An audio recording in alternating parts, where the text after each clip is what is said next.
Hi, in this video we'll discuss about how to determine the sample size, how to ensure you get the correct sample size. So for calculating the sample size and basically to understand how many responses do you really need, and this question is a never-ending quandary for researchers. So a large sample can definitely yield you more accurate results, and because it's going to have less standard error, and but large sample size will be expensive, and so consequential research requires an understanding of the statistics that derive sample size decisions. So there is a simple equations that can help you put the migraine pills away and sample confidently. But before you can calculate a sample size, you need to determine a few things about the target population and the sample you need. So first is that sample size. So how many total people fit your demographic? For instance, if you want to know about mothers living in India, your population size would be the total number of mothers living in India. But don't worry if you are unsure about this number. You can always take a known number. It's common for the population to be unknown or approximated. So what we are going to do is we'll calculate sample size in two steps, and in first step we are going to take this number as unknown. Now the second thing is the margin of error. So no sample will be perfect. So we need to decide how much error to allow. So the margin of errors tells you the range of values above and below a confidence interval.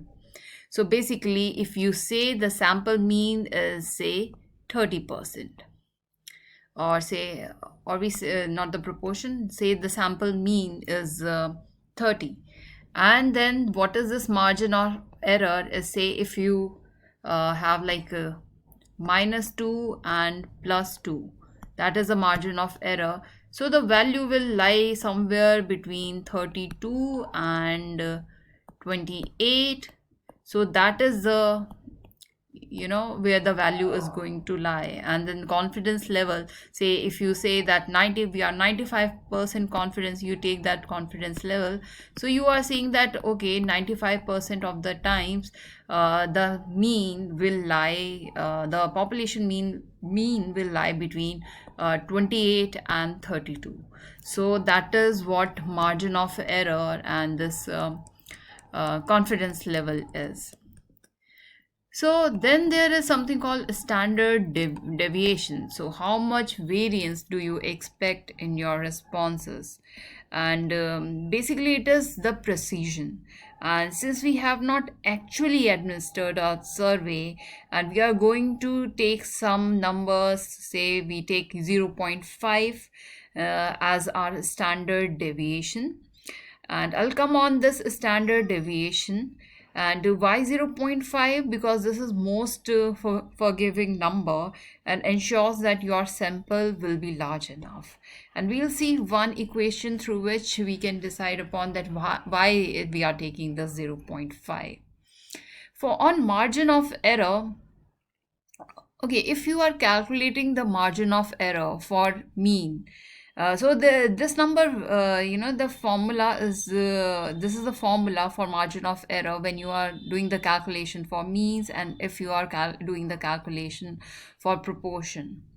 So basically, if you are doing it for mean, so you have to multiply the critical value, basically the z value, by the standard error of the sample. So standard error is nothing but the standard deviation by under root of n, that is sample size. So that is the standard error of the sample. And but if you are doing it for proportion, so this is the formula.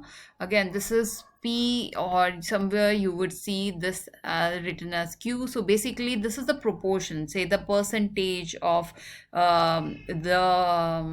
percentage of population which is saying, say yes to yes, that is p, and then no is q. Or if I say okay, 90% of the people are aware, so 90% is say p, and then this 10% is Q. So that is basically the proportion. P is basically the proportion.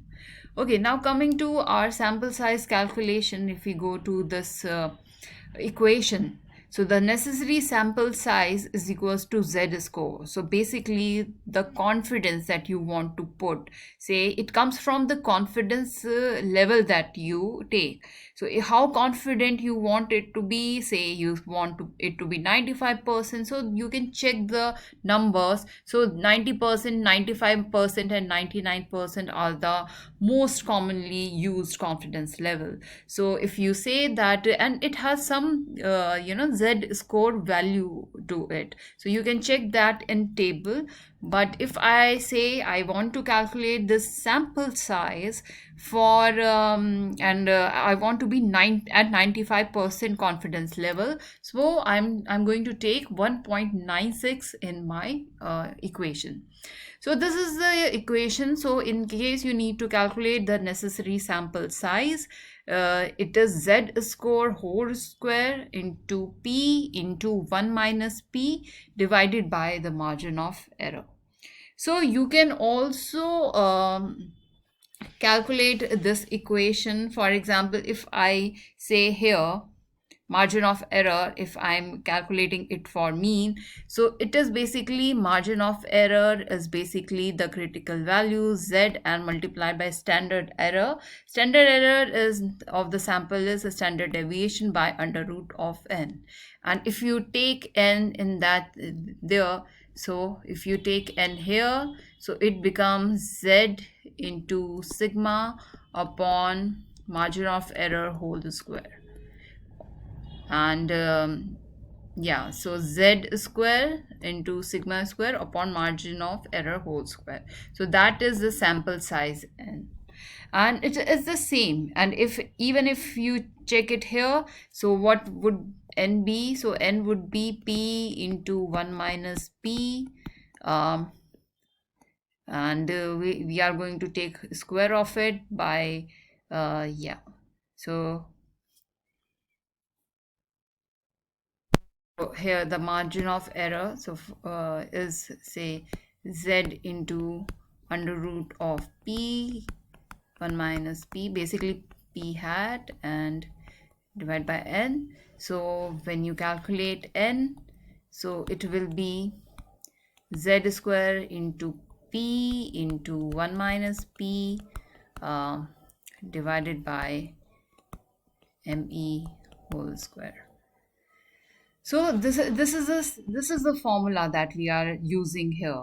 So this is the formula that we are using here.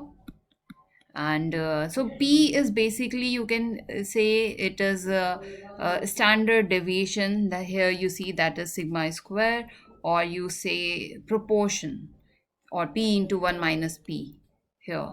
So whether you take standard deviation if you are considering means, or if you take proportion, is the same. So here you can take it as you can take a standard deviation also.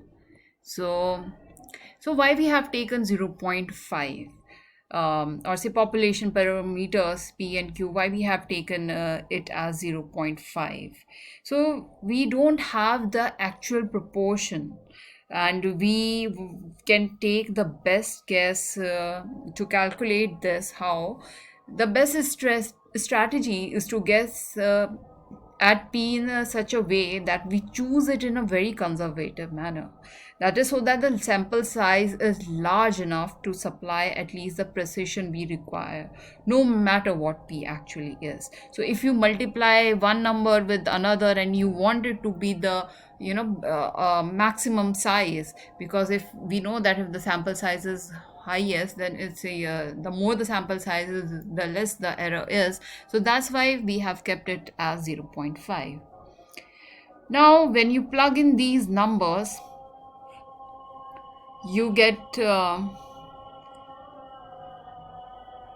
yeah, so sorry, when you plug in these numbers, this is the number that you get. So 1.96 is the Z score, and then you multiplied it by 0.5, which is the p value, value of p as in the proportion, or the standard deviation 0.5, and then the margin of error, that is 0.05. Here we have taken the margin of error as 0.05, and you come up with this number that if you take these 385 respondents, that is the sample size you gonna take, considering all a very conservative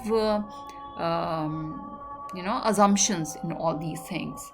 But now if I know that the population is 1 lakh, I can adjust this number. So for example, we have taken this as the population, when the population is not known, population is infinite. So this is how we have calculated. So this is the formula we took. But when the population is finite, so this is the formula.